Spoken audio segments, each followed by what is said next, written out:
Do you remember those choose your own adventure books?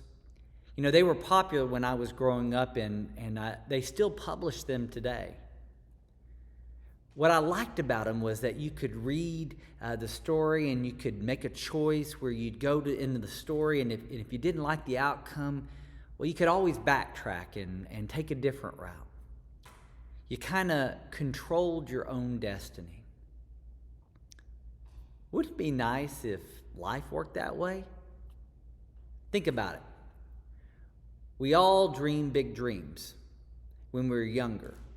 But as we move at breakneck pace through our 20s, our 30s, our 40s, we eventually slam head into the realization that some of our dreams will never be realized. I will never be an astronaut. That observation can throw some people into a midlife crisis. And some don't make it that far with their aspirations, having already given up somewhere along the way.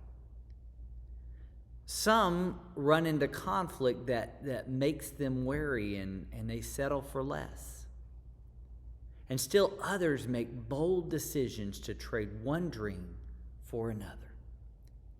And that's what Joseph did. Talk about dreams. He had some big ones, didn't he? In fact, at 17, he dreamed his 10 older brothers would bow down to him. And if it's enough, he dreamed that dream, But what makes it worse is he actually told his brothers about it. From there, Joseph's life would be a roller coaster thrill ride. It's one of my favorite stories in all the Bible. Think about it. From one minute he's a slave. Next he's in charge of the Egyptian official's house. Next he's in prison. Then next he's in charge of the prison. And finally, he finds himself in front of Pharaoh, called upon to interpret the leader's dreams.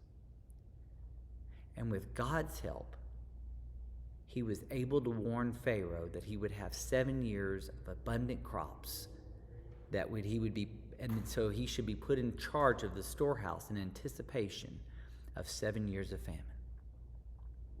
Recognizing his wisdom, Pharaoh put Joseph second in command of all of Egypt. And because of God's personal involvement in his life, he was able to save his family, and the very same family that God was building into a nation. Joseph was in a position to bring his family to Egypt and give them the most fertile land to work. Joseph could have lost his life getting caught up in the details of his life, chasing his dreams and desires. Instead, Joseph chose a better story, God's story. I hope you'll join me this Sunday at 10 a.m. at First Church as we continue our journey through the story and explore Joseph from slave to deputy Pharaoh. And I want to encourage you to be sure to dress casually if you're coming in person, as we'll have an opportunity to serve our neighbors following our morning worship in our Neighbor to Neighbor. We're going to help out some veterans who live in Siloam Springs and do some light yard work and some other things to help them out. We also hope to have some other things planned, so I hope that you'll make plans to be a part of our worship at 10 a.m. and join us for Neighbor to Neighbor afterwards. See you then.